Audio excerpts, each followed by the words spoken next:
socialistes bâtisseurs. Je vous parlais des attaques insupportables contre nos instances démocratiques, chers parlementaires.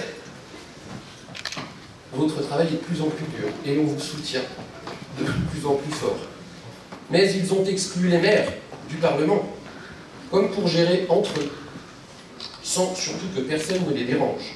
Vous comprenez? Il ne faudrait pas qu'un maire interpelle un ministre. On ne parle pas au peuple. C'est ça être socialiste bâtisseur. Pareil pour la sécurité, l'immigration. Ce sont des sujets qui n'ont été traités ni par François Hollande, ni par Emmanuel Macron. Nous pouvons évoquer la suppression des permis planchers par la sulfureuse Christiane Taubira, dont on subit encore aujourd'hui les déclarations. Nous pouvons évoquer l'explosion du coût de gestion des mineurs isolés, Madame la Présidente, qui, pour beaucoup, pardon de le rappeler, ne sont ni mineurs ni isolés.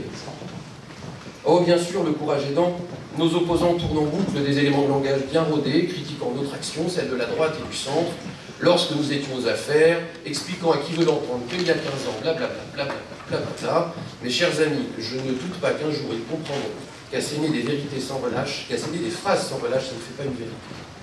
Remarquez, Emmanuel Macron également a cette particularité d'avoir une forme de conviction, celle de faire un discours et donc ça donne une réforme. Non, pas forcément, il faut travailler après.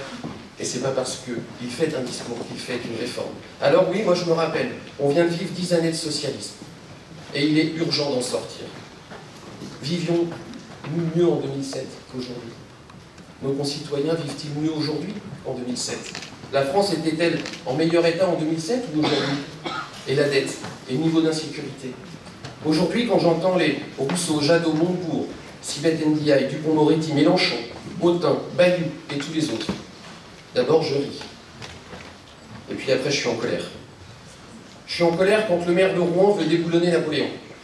Je suis en colère quand le maire de Lyon veut supprimer la viande des cantines.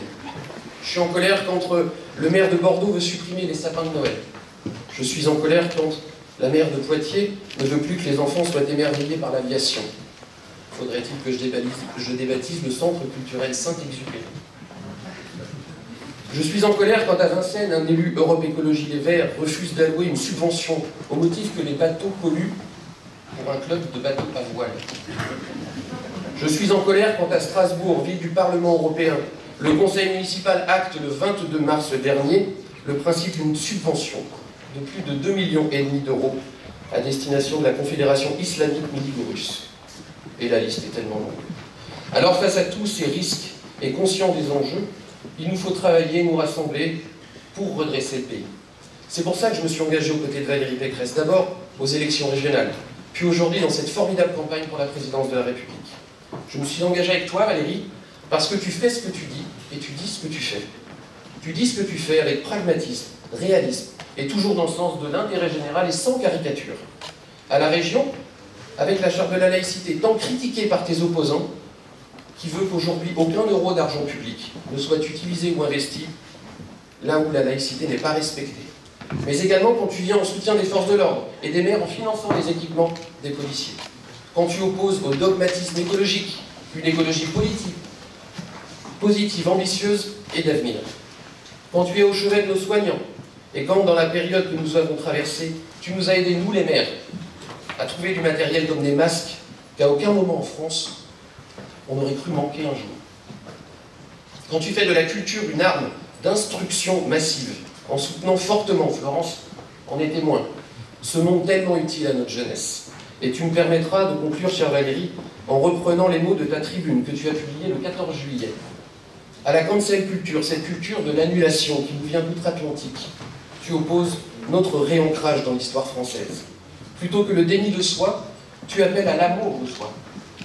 Plutôt que le reniement des racines, tu appelles à la mémoire. Plutôt que le rejet de la France, tu appelles à la tendresse pour Marianne. Parce qu'ensemble tout est possible, je ne doute pas qu'un seul instant, avec toi, chère Valérie, avec cette grande et belle famille de la droite et du centre, le 24 avril 2022, nous retrouverons la fierté française.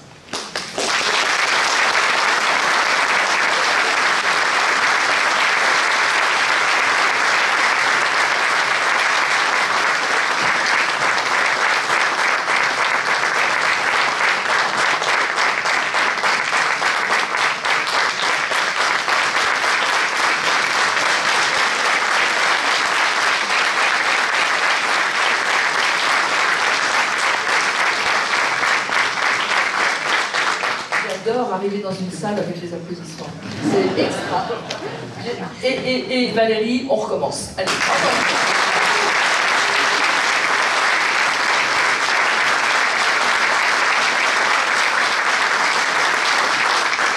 alors, mes chers amis, je ne vais pas tous vous citer parce que vous êtes très très nombreux et j'embrasse tout le monde, mais particulièrement quand même naturellement notre sénatrice et notre sénateur et toutes et tous ici.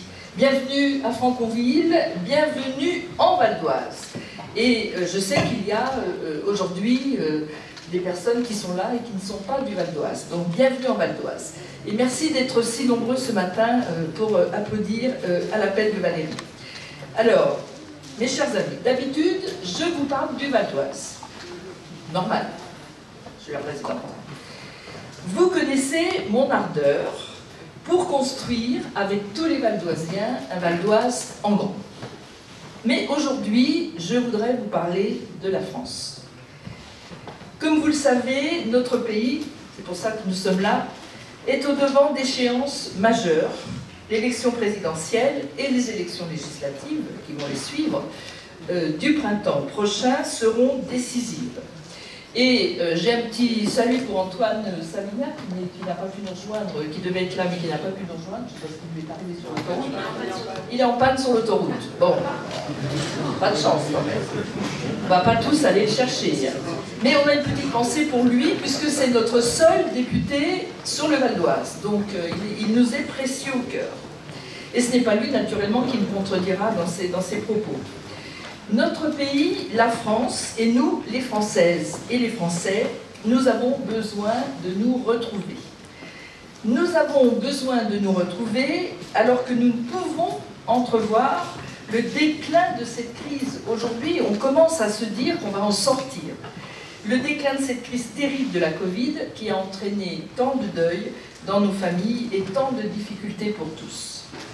Nous avons besoin de nous retrouver pour mieux repartir de l'avant. Je crois que les échéances présidentielles et législatives qui vont entraîner un grand débat public et citoyen sont l'occasion de nous retrouver. Mes chers amis, la politique, quand on veut la faire vivre avec un grand P, c'est d'abord le service de l'intérêt général. C'est l'intérêt du collectif, le service du collectif. Et c'est pourquoi la politique ne peut être qu'un sport d'équipe. Je le dis souvent, l'équipe que je veux et que nous voulons pour la France, bien entendu, doit compter dans ses rangs les meilleurs, à chaque poste.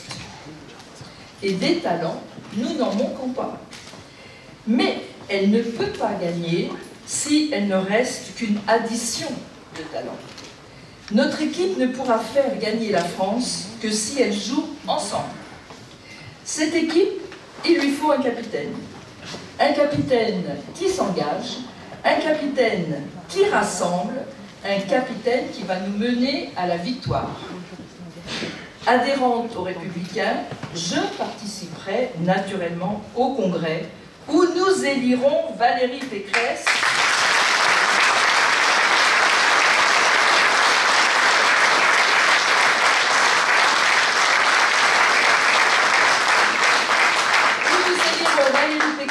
pour porter le brassard de capitaine de l'équipe de France.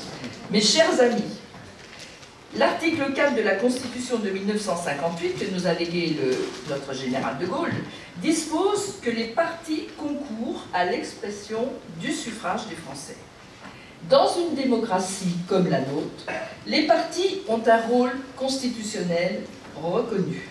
Ils ne sont pas, comme toutes les réalisations humaines, exempts de tout défaut. La perfection n'est pas de ce monde. Mais ils sont des lieux où se construit l'action collective dont je vous disais à l'instant qu'elle est le vrai et le seul moteur de la politique, avec un grand P. Les partis font vivre notre démocratie. Mes chers amis, Valérie Pécresse nous indique le chemin. Valérie, tu as toujours dit ta volonté de jouer collectif. Tu as toujours dit que tu jouerais selon les règles du jeu. Aujourd'hui, j'encourage donc chacune et chacun à faire son devoir. Si vous voulez Valérie comme présidente de la République, engagez-vous. Si vous voulez que le 4 décembre prochain, un espoir apparaisse pour que la France se relève avec l'équipe de France que Valérie conduira, alors inscrivez-vous, votez et faites voter pour Valérie Pécresse.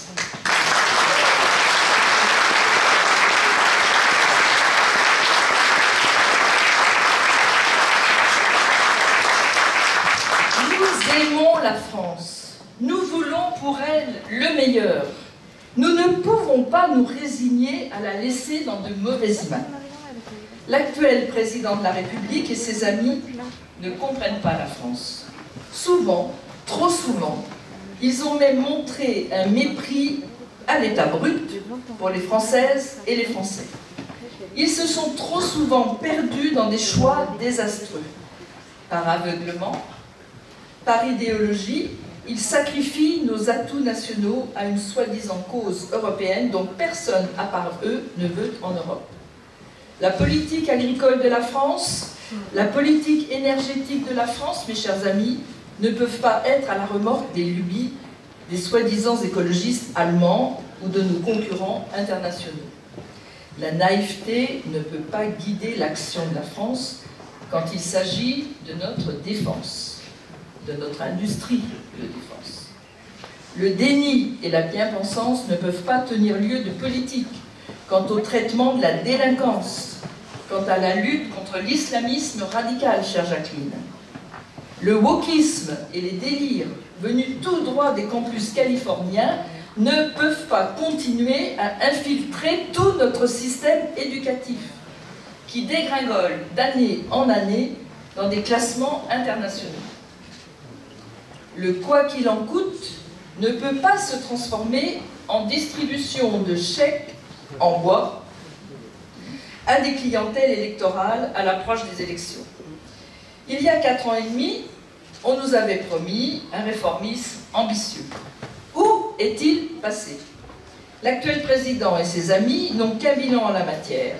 Plus de dettes, plus de dépenses publiques et toujours, nous en savons quelque chose, plus de normes et de contraintes. Non, décidément, chère Valérie, mes chers amis, nous ne pouvons pas leur laisser de nouveau la France pour 5 ans.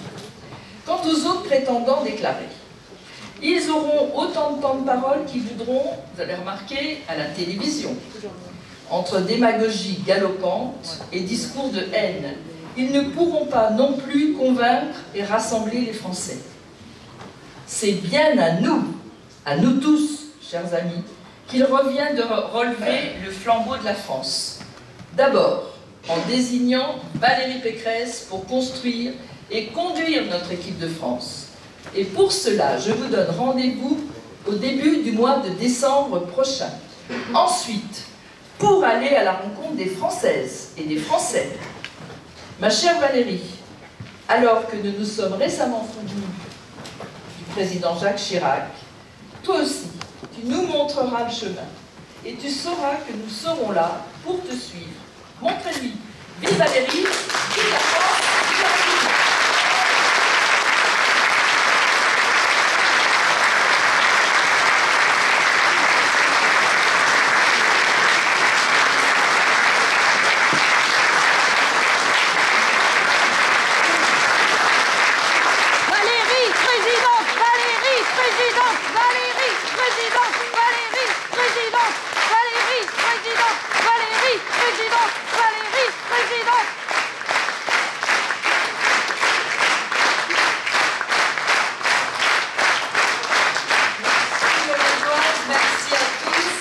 Merci, cher Xavier, merci, chère Marie-Christine, merci, chère Florence, qui est partout et ailleurs aussi, et qui vous êtes vraiment des piliers, des amis sur qui on peut s'appuyer, sur qui on peut toujours compter.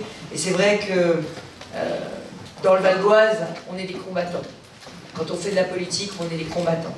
On n'est pas seulement des combattants pour un territoire, on n'est pas seulement des combattants du réel, des apporteurs de solutions au quotidien, on est aussi les combattants pour la France. Parce que dans votre beau département, le Val d'Oise, eh bien, on est à la croisée de tous les périls. Et on les connaît bien, ces périls. On connaît bien les menaces qu'il peut y avoir sur la République. On a vu les ravages qu'une immigration incontrôlée et une intégration ratée peut faire peser sur la nation. Dans un certain nombre de villes, les maires avaient baissé les bras. Les maires ont fait le jeu du communautarisme. Ils ont fait le jeu du laxisme, de la culture de l'excuse. Ils ont fait le jeu de l'autruche. Ils ont fait l'autruche. Ils se sont cachés la tête dans le sable pour ne pas voir ce qui se passait. Et c'est nous, les élus, les combattants, vous, les élus, les combattants, les militants de la République, qui vous êtes battus. Vous êtes battus pour reconquérir ce département.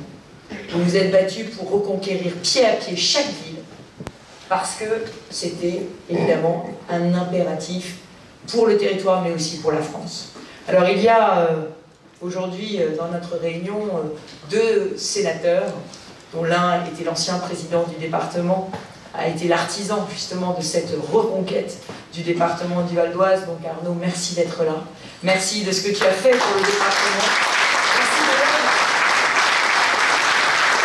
que tu as mené la main dans la main avec Marie-Christine, et bravo aussi d'avoir choisi pour te succéder une femme. Voilà, une femme à poil dans le département du Val d'Oise. Il n'y a pas beaucoup de présidents de département comme ça en France. Et puis c'est avec Arnaud que nous avions fait le serment de Persan. Le serment de Persan, c'était que les territoires ruraux ne seraient jamais oubliés. Et aujourd'hui, on le voit bien dans la politique du pays, à quel point les territoires ruraux sont les grands oubliés d'Emmanuel Macron, et à quel point aujourd'hui il n'y a pas de juste retour, il n'y a pas d'équilibre des territoires. Et on voit bien qu'on a un président qui est le président des métropoles, qui s'intéresse avant tout aux grandes villes, et qui, les Gilets jaunes l'ont bien montré, ne sait pas ce que c'est que la vie dans le périurbain ou dans le rural, ne sait pas ce que c'est que d'avoir à prendre sa voiture tous les jours pour aller travailler, ne sait pas ce que c'est que le quotidien de nos territoires ruraux. Alors merci aussi à toi Arnaud d'avoir ancré ma candidature régionale à l'époque et maintenant ma candidature pour la France dans cette réalité du périurbain et du rural, avec les habitants qui ne veulent pas être oubliés.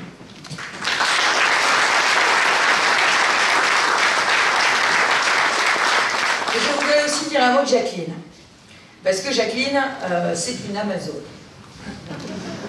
Jacqueline, c'est une sénatrice qui est une sénatrice engagée, une sénatrice combattante.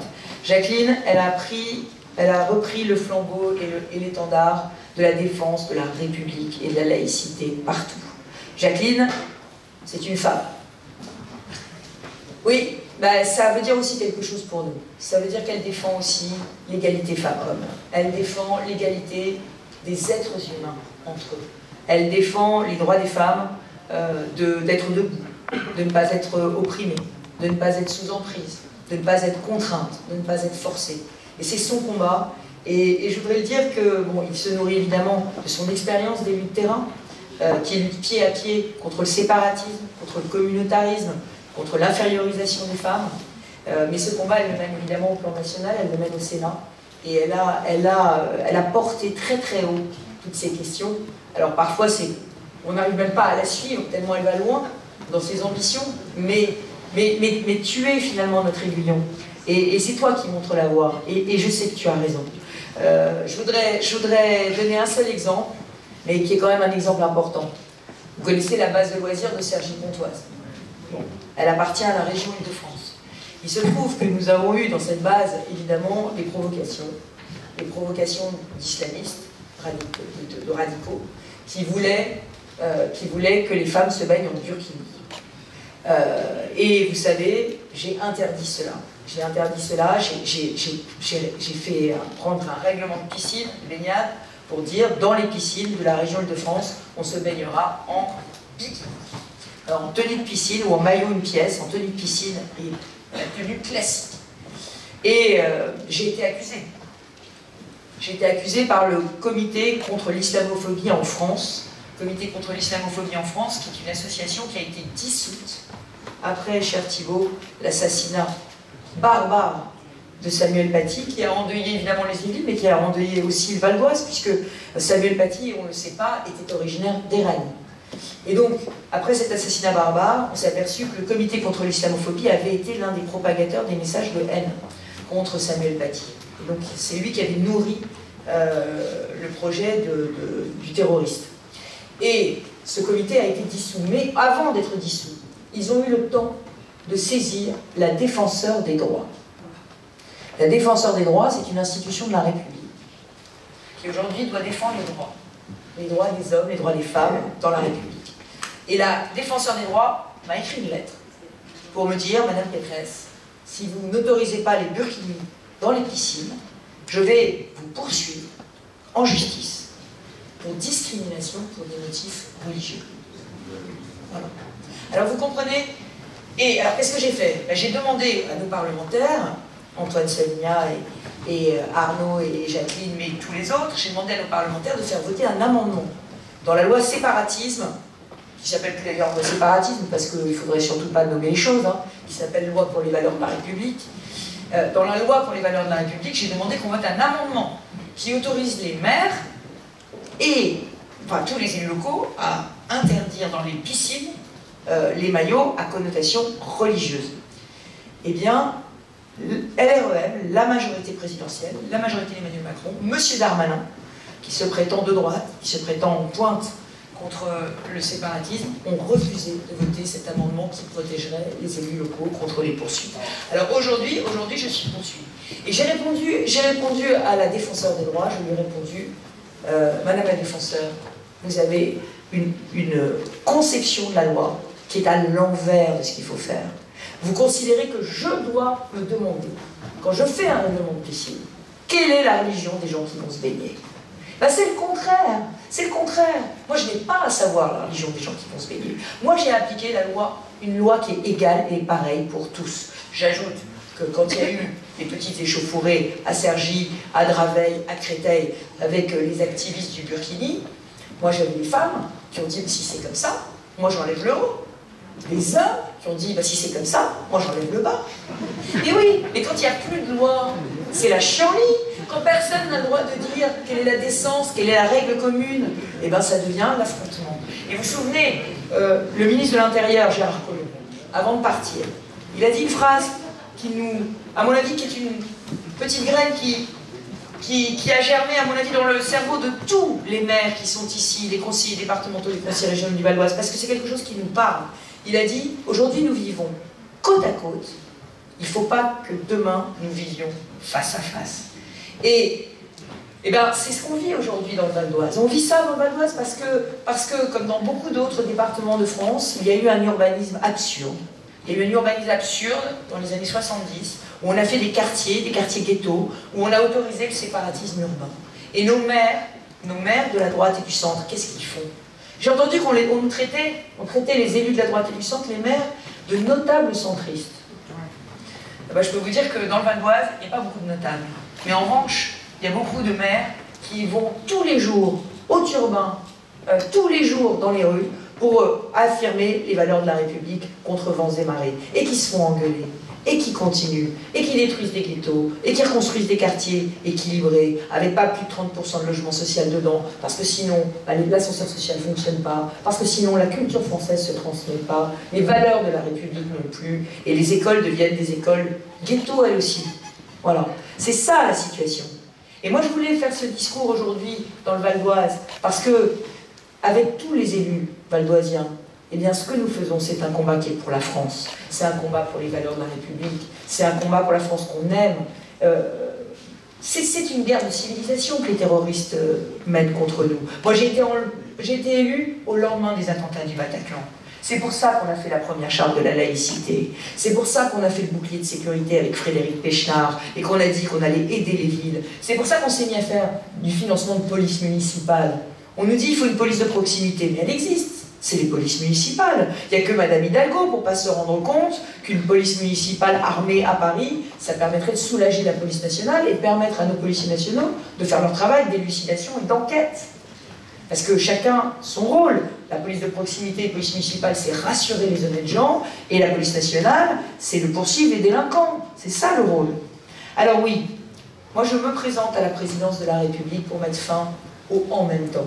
Parce que le « en même temps », c'est un immobilisme. Le « en même temps », c'est on ne choisit jamais. Le « en même temps », c'est dire, un jour, les policiers font bien leur travail, et le deuxième jour, ah oui, il y a des violences policières, si vous voulez que je le dise. C'est ça ce qu'il a fait le président Macron. Il a dit, oui, il y a des violences policières, si ça vous fait plaisir que je le dise, aux jeunes de Brut. Et maintenant, c'est pas ça, un président de la République. Un président de la République ne devrait pas dire ça. Un président de la République devrait être indéfectiblement au soutien des forces de l'ordre. Vous avez vu qu'à la fête de l'humanité, à la Courneuve, ils ont fait scander, il y a un rappeur qui a fait scander tout le monde déteste la police. Voilà. Ben moi, j'y suis allée le lendemain à la fête de l'humanité. J'ai dit, ben moi, je soutiens la police. Voilà. Et je n'accepte pas qu'on mette en cause nos forces de l'ordre parce que leur métier est infiniment difficile.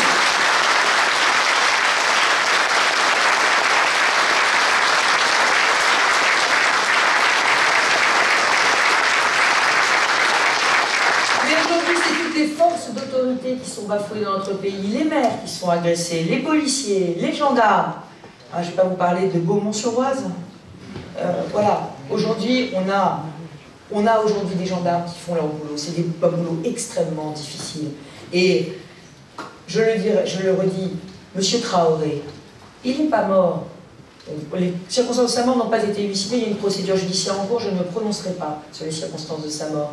Mais il n'est pas mort victime de racisme, il est mort parce qu'il était délinquant. C'est ça la vérité. Voilà. Donc ne mélangeons pas tout. Ne faisons pas des amalgames complètement délétères pour détruire nos institutions. C'est pas ça que l'on doit faire aujourd'hui dans la France du XXIe siècle. Au contraire, il faut rassembler les Français, il faut les réunir, il faut les réconcilier. Et il faut surtout que l'ordre revienne. Donc moi, premier pilier, l'autorité, rétablir l'ordre dans notre pays. Et ça veut dire quoi? Ça veut dire que les pompiers qu'on caillasse, les médecins qu'on agresse, voilà, il faut que il faut y mettre fin. Il faut une impunité zéro. Alors, vous allez me dire comment on fait? Parce que le principe, il y a les polémistes et puis il y a ceux qui gouvernent. Comment on fait pour y mettre fin? Le sujet, c'est la justice. C'est la justice. Nous avons une justice qui est totalement débordée, totalement embolisée. Nous dépensons 2 fois moins pour notre justice que l'Allemagne. Nous avons 20% de places de prison en moins que l'Espagne ou que la Grande-Bretagne. Nous devons avoir une justice qui a les moyens de juger. Aujourd'hui, j'entends M. Dupond-Moretti nous dire ah, regardez, 90% de réponse pénale. La vérité, c'est 70% de classement sans suite. 70% de classement sans suite, et la réponse pénale, c'est sur les 30% où on poursuit. Eh oui. Donc 70% de classement sans suite. Et pourquoi? Et parce que la justice est débordée. Combien de femmes victimes de violences ont vu leur recours classé sans suite? L'autre jour, j'étais à la Duchère, à Lyon, dans un quartier très populaire de Lyon. Des policiers qui m'expliquaient qu'ils s'étaient fait agresser, qu'ils s'étaient fait brutaliser physiquement. Classement sans suite. Classement sans suite. Un maire de la Drôme qui se fait agresser par un de ses habitants, bousculé par un de ses habitants. Parole contre parole. Parole contre parole. C'est quoi la justice d'un pays qui met la parole d'un maire au même niveau que la parole d'un de ses habitants qui l'agresse? Pas de preuve, classement sans suite. Alors je le dis, c'est très simple, hein, il ne faut pas une réforme constitutionnelle pour changer ça. Il suffit d'une instruction du ministre de la Justice à tous les procureurs de France disant, quand une figure d'autorité est menacée, obligation de poursuite. Et ensuite, alors là pour le coup ça nécessite de changer la loi, c'est ce qu'a dit Xavier, on revient aux peines planchers. Voilà, injure à policier, outrage, 1 an de prison ferme, 15 000 € d'amende, et bien systématiquement, 3 mois. Voilà, un tiers de la peine.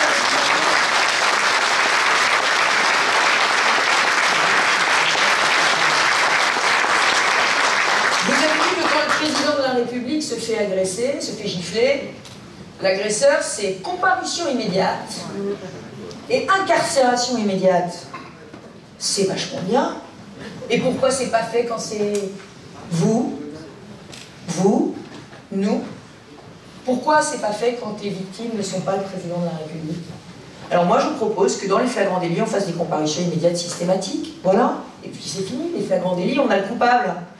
flagrant délit, comparution immédiate. Et ensuite, eh ben, il faut qu'on incarcère.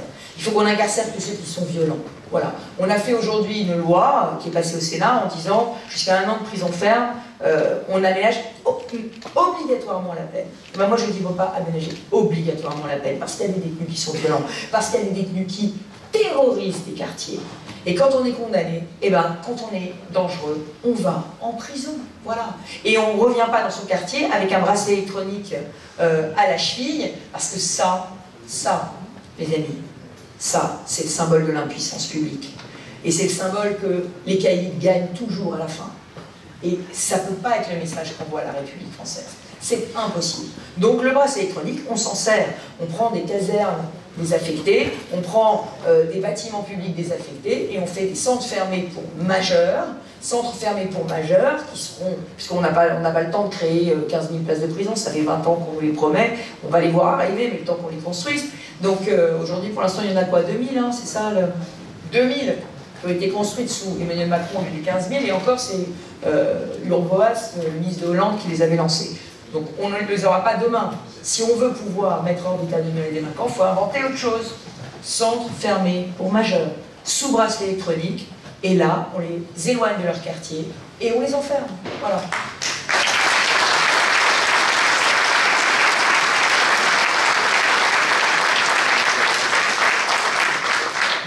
Donc l'ordre et la sécurité, mais le contrôle de nos frontières aussi. Voilà. Et ici, dans le Val-d'Oise, on sait bien qu'on n'a plus les capacités d'accueillir correctement tous ceux qui viennent. Voilà. D'autant plus qu'une bonne partie de ceux qu'on nous demande d'accueillir, que ce soit les mineurs non accompagnés qui sont ni mineurs ni isolés, et qui sont souvent... Mais oui, parce qu'en réalité, qu'est-ce qui se passe avec ces mineurs non accompagnés? Au départ, la loi pour les mineurs non accompagnés, c'est une loi qui a été faite pour les enfants de rue, pour les réfugiés de guerre. Voilà. Mais là, c'est plus du tout le cas. Aujourd'hui, c'est devenu une filière d'immigration clandestine à part entière, où des parents vendent des enfants de 15 ans, 16 ans à des réseaux mafieux pour qu'ils puissent ensuite les faire travailler dans notre pays. Les réseaux de cambriolage, aujourd'hui, sont alimentés entièrement par des mineurs. Alors ça va des pays de l'Est, au Maghreb, en Afrique, on les connaît. C'est des réseaux organisés. Voilà. Les réseaux de prostitution, les réseaux de deal, tous ces réseaux-là. Enfin, on ne peut pas aller pickpocket dans Paris, dans le métro. Voilà. Et alors, qu'est-ce qui se passe? On les arrête, ils sont mineurs, ou soi-disant mineurs. Vous connaissez la loi Hollande. La loi Hollande, elle est merveilleuse. Si vous voyez un mineur, vous avez l'impression qu'il n'est pas du tout mineur. Il a du poil de barbe blanc et tout, il a l'air d'avoir 30 ans. Vous avez la possibilité de faire un test osseux. Sauf que Hollande a changé la loi, François Hollande a changé la loi. Aujourd'hui, si vous refusez un test osseux, vous êtes présumé mineur.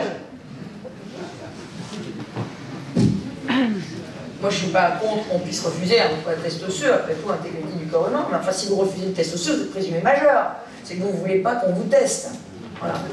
Et non, on est présumé mineur. Il faut changer complètement toutes ces lois. C'est absurde. Et quant aux mineurs non accompagnés, s'ils commettent un acte de délinquance, ils rentrent chez eux. Ils sont raccompagnés chez eux. Et alors, comment est-ce qu'on fait?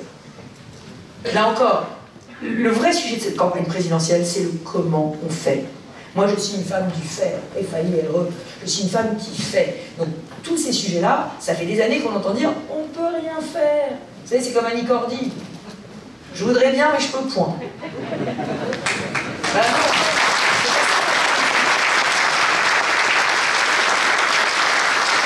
Comment on fait? On fait voter une loi constitutionnelle, dans laquelle on dit, enfin, que chaque année, le Parlement fixera des quotas de migrants, pays par pays, métier par métier. Parce que c'est vrai qu'on en a besoin dans certains métiers, parfois pour des travaux agricoles. Donc, métier par métier, pays par pays. Et ces quotas sont opposables à tous les types d'immigration. Le regroupement familial, l'immigration de travail, opposable à tous les étudiants, opposable à tous les types d'immigration. Donc on fait des quotas de façon à réduire les flux migratoires à ceux que nous souhaitons. Ça s'appelle l'immigration choisie. La réduire tout court d'ailleurs. Bon. Ensuite, il faut que, quand on vient en France, on vient pour s'intégrer, on vient pour travailler. Donc ça veut dire quoi? Ça veut dire qu'il faut maîtriser le français. Voilà. C'est fini le regroupement.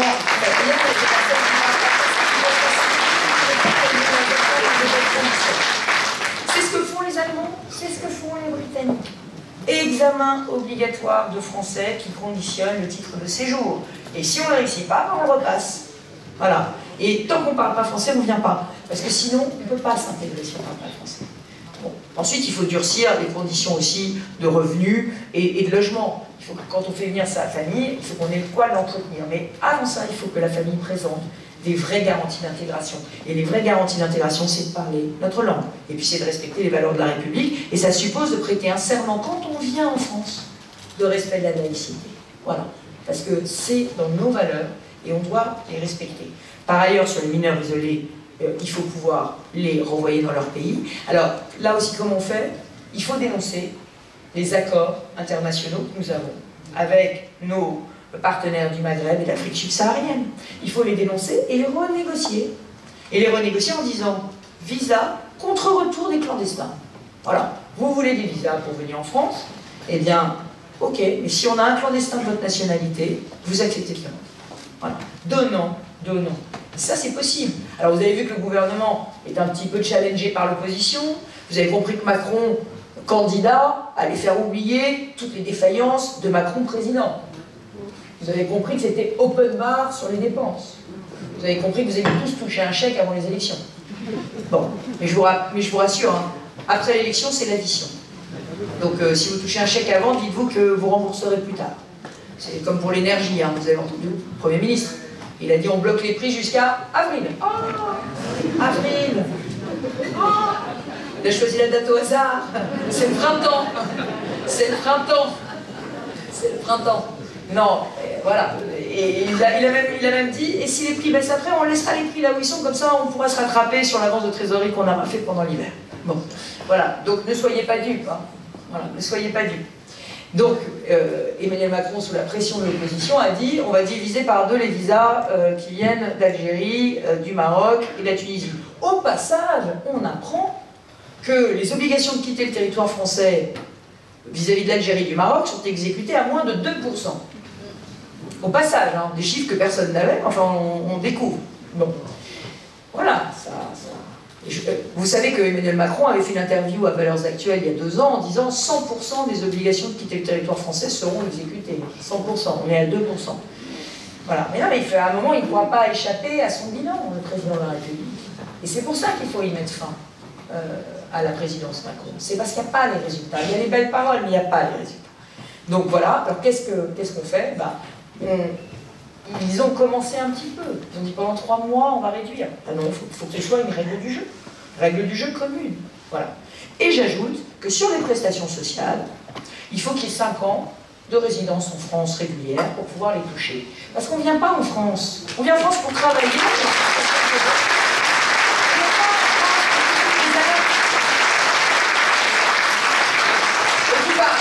Par ailleurs, il faut qu'on arrête. Hein. La gratuité, enfin les demi-tarifs pour les étrangers clandestins dans les transports, ça suffit. Et ça fait 4 ans qu'on essaye de faire annuler cette disposition par le législateur. Mais la REM, c'est une majorité de gauche. Un discours du président de droite, mais avec une majorité de gauche. Et ça ne passe pas. Je vous rappelle que ça nous coûte quand même, ça vous coûte, contribuables franciliens, 40 millions d'euros par an, cette petite plaisanterie. Hein. Des passes Navigo annuelles à demi-tarif, 400 € au lieu de 800 pour les clandestins. Qui prend un passe Navigo annuel? Des gens qui travaillent.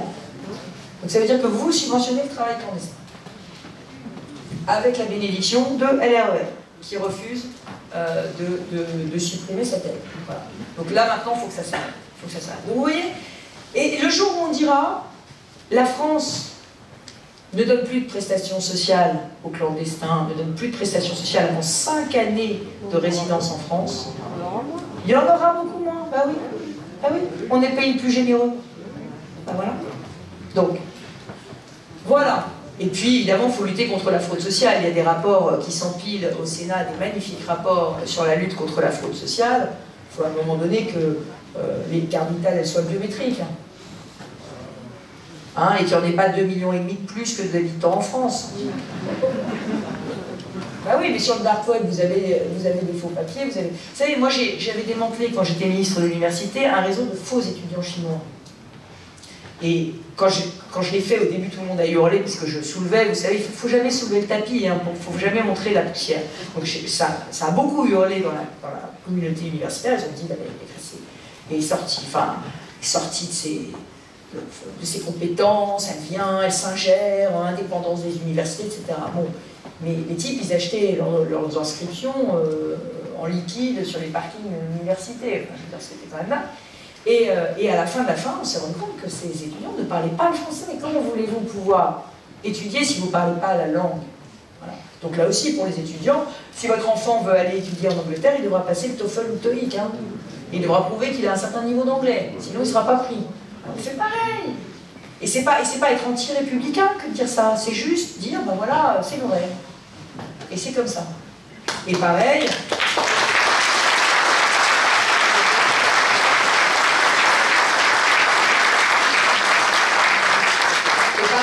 Sur la lutte contre l'islamisme, il faut être beaucoup plus fort, beaucoup plus fort.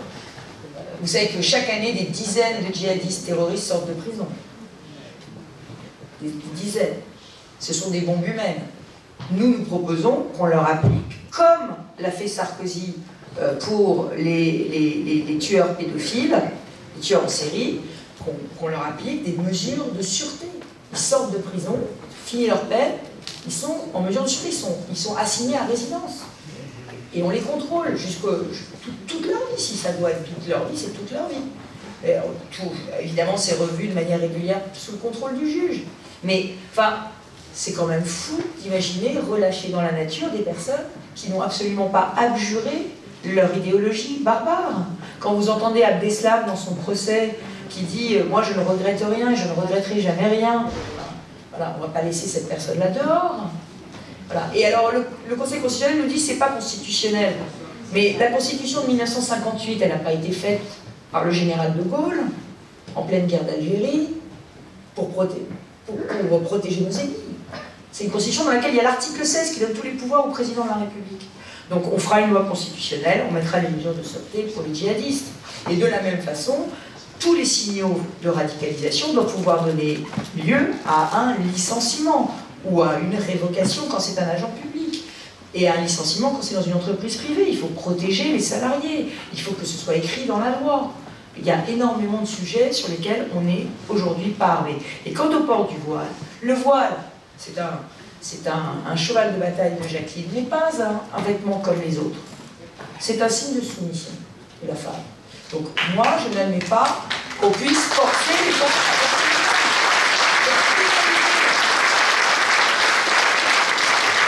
Vous savez qu'en 2010, j'avais été avec Jean-François Copé, l'une des premières parlementaires à demander l'interdiction de la burqa dans l'espace public. Pourquoi? Parce que simplement, on se promenait en Île-de-France et qu'on voyait les femmes qui se transformaient en chauves-souris. On s'est dit, il faut donner un coup d'arrêt, c'est comme le burkini. Si vous ne donnez pas de coup d'arrêt, demain, il y aura une pression dans les quartiers sociaux tels que les femmes se sentiront obligées de porter. Donc il faut que le port du voile forcé puisse être pénalisé et que les femmes puissent dire non et qu'elles soient soutenues par la République quand elles disent non.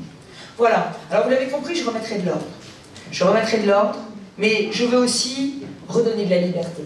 Parce que le problème, et pendant la crise Covid on l'a bien vu, c'est que l'État veut tout faire.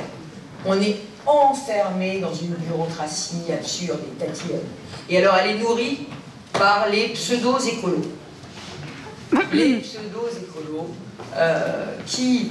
Alors vous savez ce qu'ils m'ont dit quand j'ai voulu aider les betteraviers. Vous savez qu'on a eu la jaunisse de la betterave. Vous savez qu'on a failli, comme on est en zéro produit phytosanitaire, on a mis dans la loi que c'était zéro produit phytosanitaire. Malheureusement, l'Allemagne et les Pays-Bas, eux, ils sont beaucoup plus malins.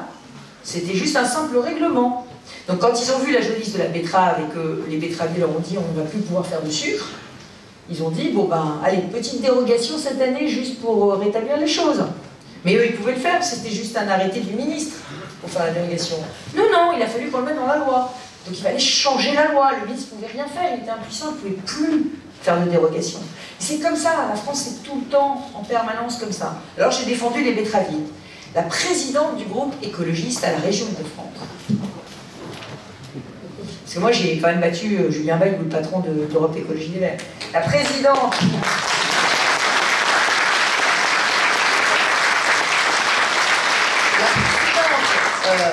Donc on a fait un vœu pour aider les betteraviers.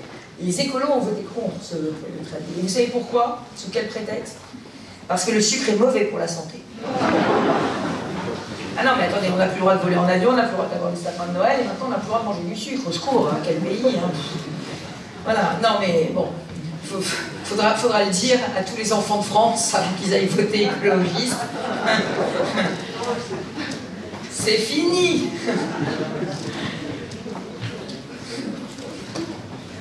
Pas de chocolat. Bon. Non mais bon, c'est intéressant quand même de voir jusqu'où l'idéologie peut vous pousser. Et aujourd'hui, on a un vrai problème, c'est qu'on a des lois qui sont devenues totalement démentes. Vous connaissez l'exemple de la ligne 17. Cette ligne de métro qui est tellement attendue par le Val d'Oise, qui est la grande ligne qui va traverser le Val d'Oise, cette ligne 17, ils ont voulu nous faire une ZAD, une zone à défendre. Et ils nous expliquent qu'il ne faut pas la faire, c'est anti-écologique. Mais enfin, qu'est-ce qui est plus anti-écologique? Faire une ligne de métro ou bien laisser des dizaines de milliers de voitures dans des embouteillages? On est condamné pour la pollution de l'air. Et aujourd'hui, tous les habitants du territoire, dans le Val d'Oise, mais dans toute la France, demandent des trains. Et on a des écolos qui bloquent l'arrivée des trains, en disant non, non, non, il faut protéger. Alors les lézards des murailles, voilà. Oui, oui, dans le Île-de-France, c'est le lézard des murailles qu'il faut protéger. Pas un panda, hein. Je vous rassure, vous en avez plein dans vos maisons, les lézards des murailles, hein, mais ils sont aussi sur le ballast des trains et des métros. Donc voilà, donc il faut dénormer. Dénormer, c'est un vilain mot, il faut débureaucratiser cette société française, il faut décentraliser, il faut confier aux élus locaux le maximum de compétences, avec quand même des indicateurs de performance. Parce que partout en France, on sait, particulièrement dans le Val d'Oise, qu'il y a des bons élus, des mauvais élus, des élus qui feront une bonne politique et des élus qui en feront une mauvaise. Donc il faut décentraliser, mais avec des indicateurs de performance. Mais il faut donner... C'est hallucinant, ces compétences partagées, où tout le monde fait tout et le reste. Enfin, sur le handicap, les départements ont la moitié du handicap, mais les adultes handicapés, c'est pas le département. Sur les personnes âgées, le département paye, mais c'est pas lui qui décide. Donc s'il veut ouvrir un EHPAD, ah bah non. Ah bah non, là c'est pas sa compétence, donc c'est totalement frustrant. Le département est responsable du grand âge, mais il ne peut pas ouvrir un EHPAD, c'est normal. Et tout est comme ça. Donc il faut qu'on arrête. Sur le chômage, je vais vous dire quelque chose d'horrible. La région est responsable de la formation des chômeurs. Nous avons 750 000 chômeurs dans la région. La région est responsable de la formation des chômeurs. J'ai plus de formations demandées sur Le Bon Coin, parce que j'ai un partenariat avec Le Bon Coin, qu'à Pôle emploi. Ah non, c'est un vrai problème. Mais c'est aussi parce que les jeunes font plus sur Le Bon Coin qu'à Pôle emploi, mais c'est parce que c'est plus prescripteur. Mais vous voyez, on est dans un monde qui change. Donc moi, ce que je propose, c'est que Pôle emploi soit régionalisé, pour les régions qui le souhaitent, qu'on prenne Pôle emploi, et qu'on puisse aussi le mettre en concurrence avec d'autres officines de placement, comme ça marche d'ailleurs déjà pour les cadres. Les cadres aujourd'hui, s'ils cherchent des emplois, c'est pas avec Pôle emploi qu'ils vont trouver, c'est avec... Et ça changera tout. Je vous donne un autre exemple. Société de nettoyage, pendant la crise Covid, elle cherchait du monde.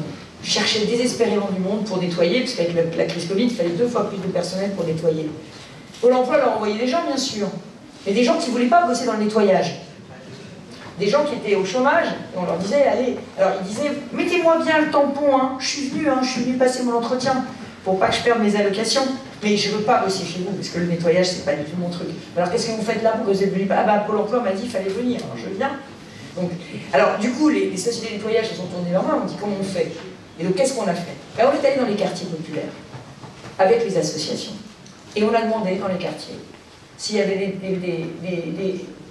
des habitants qui avaient envie de bosser dans le nettoyage. On a ramené 1000 C. Voilà. Parce que des Français qui ont envie de bosser, il y en a plein. Voilà. Simplement, ils ne trouvent pas la bonne fenêtre, ils ne trouvent pas le bon chemin. Donc c'est pour ça qu'il faut décentraliser les politiques de l'emploi. Il faut décentraliser aussi les routes. C'est pas possible aujourd'hui. Les départements ont les routes. ont les routes départementales, mais les autoroutes. C'est pas possible. L'État n'a plus les moyens d'aménager les bandes d'arrêt d'urgence pour faire rouler des bus à grande vitesse. Donc moi, je voudrais faire des bus à grande vitesse, je voudrais désengorger votre beau département, mais on me dit, il n'y a pas l'argent.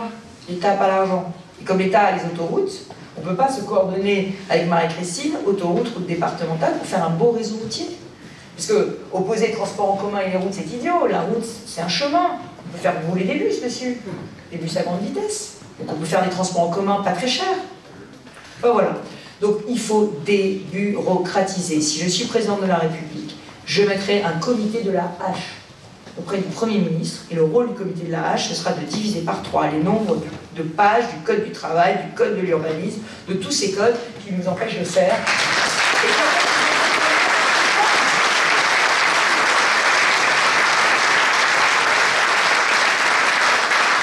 Et puis je dis, je ferai les réformes. Les réformes. Parce que la liberté, c'est les réformes. Les réformes que la droite a toujours voulu faire. Réforme des retraites pour sauver le régime de retraite. Emmanuel Macron a dit qu'il ne la ferait pas, là maintenant, et Macron candidat dit qu'il va la faire. Mais à un moment donné, il faut dire la vérité, si on veut sauver le régime de retraite, il faudra qu'on travaille jusqu'à 65 ans. Mais en échange, tous ceux qui auront des carrières complètes, il faudra que le minimum contributif soit à un SMIC net. Parce qu'on ne peut pas avoir travaillé toute sa vie, avoir commencé à travailler à 16 ans et avoir du mal à vivre dans ses vieux jours des savants de sa retraite. Ça n'est pas possible, c'est un donnant-donnant. C'est la dignité par le travail.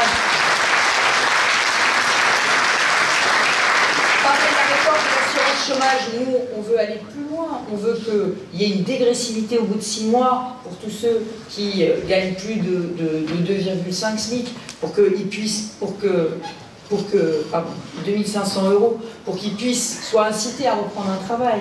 Parce que l'objectif, c'est pas d'aller jusqu'au bout des droits, c'est de se réinsérer tout de suite. Voilà. Donc, on fera ces réformes. Et la réforme de l'État. On est champion du monde du paiement des impôts. Champion du monde. Alors avant, on se disait on paye beaucoup d'impôts, mais c'est pas grave, on paye beaucoup d'impôts, mais on a les meilleurs hôpitaux, les meilleures écoles, les meilleurs trains, les meilleures routes. Voilà. Quand on est champion du monde des impôts, il faut avoir des services publics champions du monde. Donc moi, ce que je vous propose, c'est qu'on réduise les dépenses de l'État, qu'on arrête les doublons, qu'on arrête les gaspillages, qu'on fasse ce que j'ai fait à la région, des économies sur des choses qui ne servent pas à grand-chose, et qu'on recentre l'État sur protéger, éduquer et soigner. Protéger, éduquer, soigner. 3 grandes missions. Et le reste, on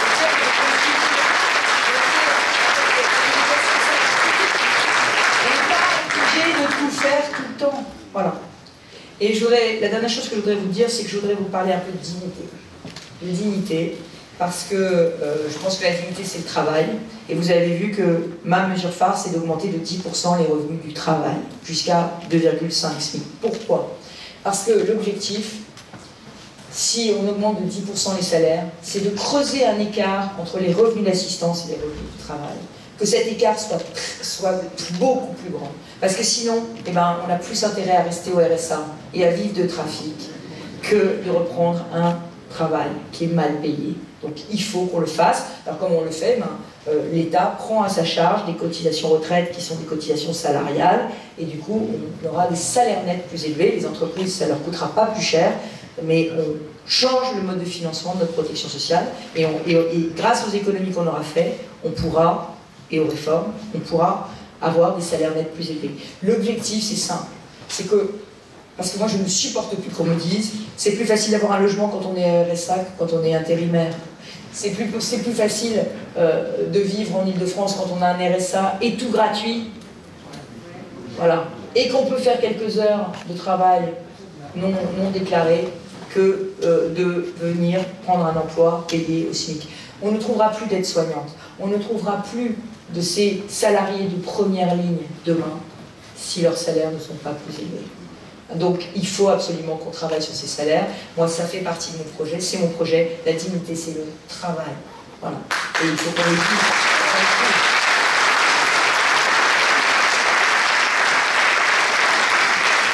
Et puis je voudrais vous parler de la famille. De la famille. Parce que la famille, c'est une valeur de droite. Et on l'a complètement laissé tomber. On l'a complètement laissé tomber. Parce que François Hollande est arrivé, qu'il a décidé, pour des raisons soi-disant financières, de couper toutes les aides aux classes moyennes et de faire de la famille uniquement une politique d'aide sociale. Et du coup, qu'est-ce qui se passe? Notre démographie décline. Et un pays dont la démographie décline, c'est un pays qui va décliner. Donc il faut qu'on ranime notre démographie. Pour ça, il faut aider les classes moyennes, et notamment les femmes des classes moyennes, à pouvoir travailler et avoir des enfants en même temps. C'est ça le modèle français. C'était ça la politique familiale française. Et aujourd'hui, c'est plus le cas. Alors, les écologistes, toujours eux, vont nous dire « Ah, elle est irresponsable, elle veut qu'on fasse plus d'enfants, il n'y a pas assez de nourriture pour toute la planète, de ressources pour toute la planète. » Alors c'est vrai ce raisonnement. À l'échelle du monde, il faut qu'on arrête de faire trop d'enfants et de multiplier par 2 la population mondiale. Mais pas à l'échelle d'un pays. À l'échelle d'un pays, on doit avoir le renouvellement des générations. C'est notre objectif, ça doit être le renouvellement des générations.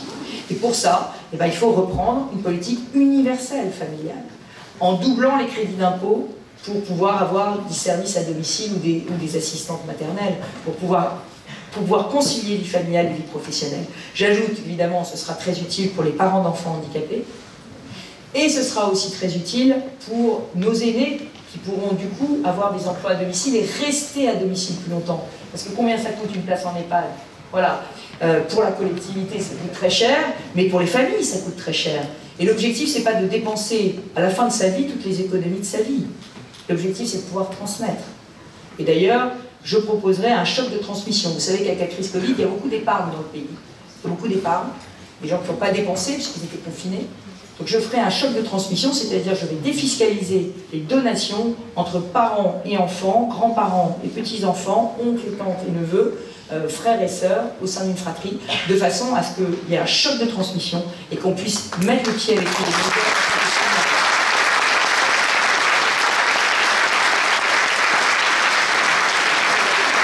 Je l'ai dit, je suis absolument radicalement contre le RSA jeune. Ce serait une folie d'avoir un RSA jeune. Nos jeunes doivent aller travailler. Et on m'a parlé de revenus d'engagement. Et ben moi, je vais dire autre chose. Je ne vous ai pas parlé d'école et je ne vais pas être trop longue non plus, parce que l'éducation est au cœur de mon projet.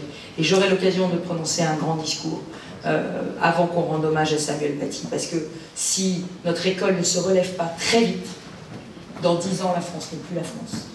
Voilà. Si les meilleurs...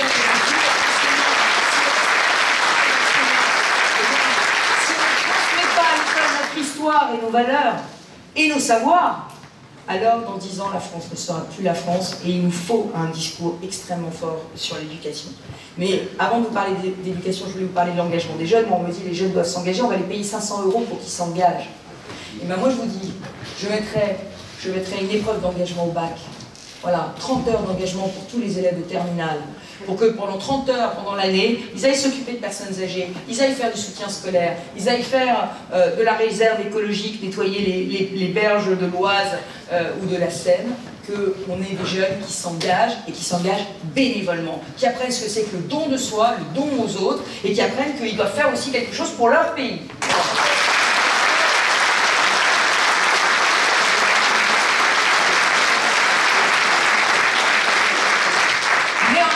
On va les aider à faire des études. Parce que moi, je veux de la réussite. Je veux de la réussite et je veux de la réussite dans les quartiers populaires. Je veux que tous ceux qui respectent la loi de la République, que tous ceux qui s'engagent, ceux qui travaillent à l'école, on les aide. Et on les aide puissamment. Je veux que le rêve français existe. Et donc, on fera une banque des jeunes pour leur payer leurs études. Sur le même modèle que ce que font les Australiens, les Anglo-Saxons. C'est-à-dire, on leur paye leurs études et ils ne remboursent que s'ils gagnent au moins 2 000 € par mois. Et ça permettra aux jeunes de briser l'autocensure pour les études supérieures. Et c'est très important pour les familles, parce qu'il faut que les règles du jeu, elles fonctionnent. Il faut que l'ascenseur social fonctionne. On ne peut pas rester un pays d'immobilité sociale où on met 6 générations pour devenir cadre. C'est pas possible. Donc, pour moi, l'intégration réussie, c'est de l'autorité, on respecte les lois de la République, c'est de la mixité. On vit tous dans des quartiers de mixité, on ne s'enferme pas dans des ghettos, et c'est aussi une promesse de réussite pour ceux qui bossent. Voilà.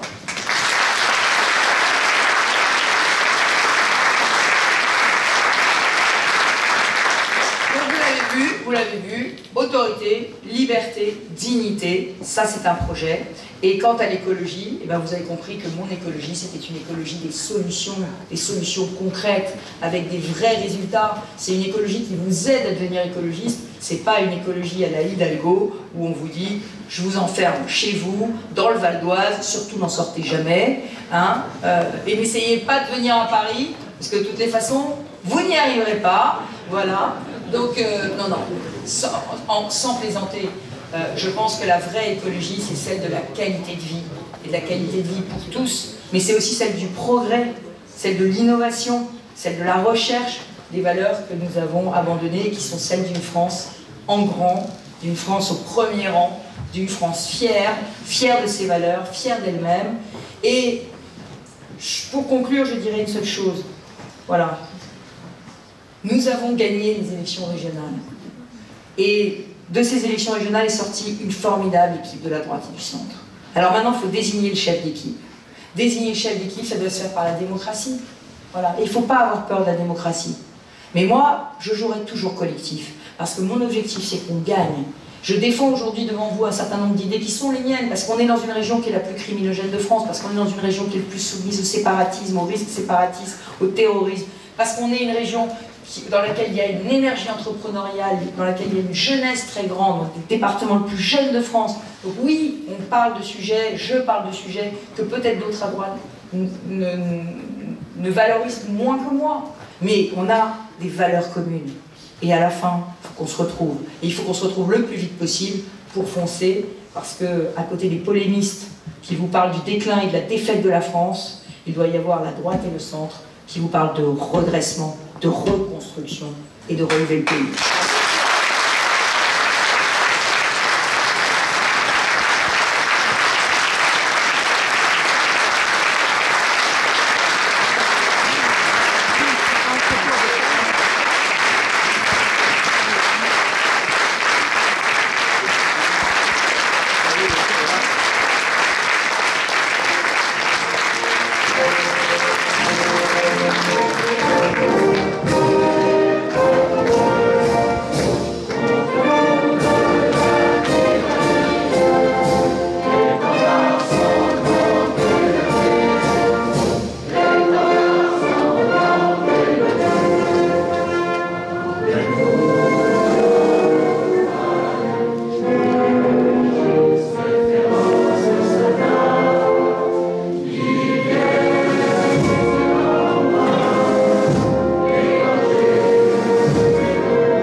Ah bah ça va alors.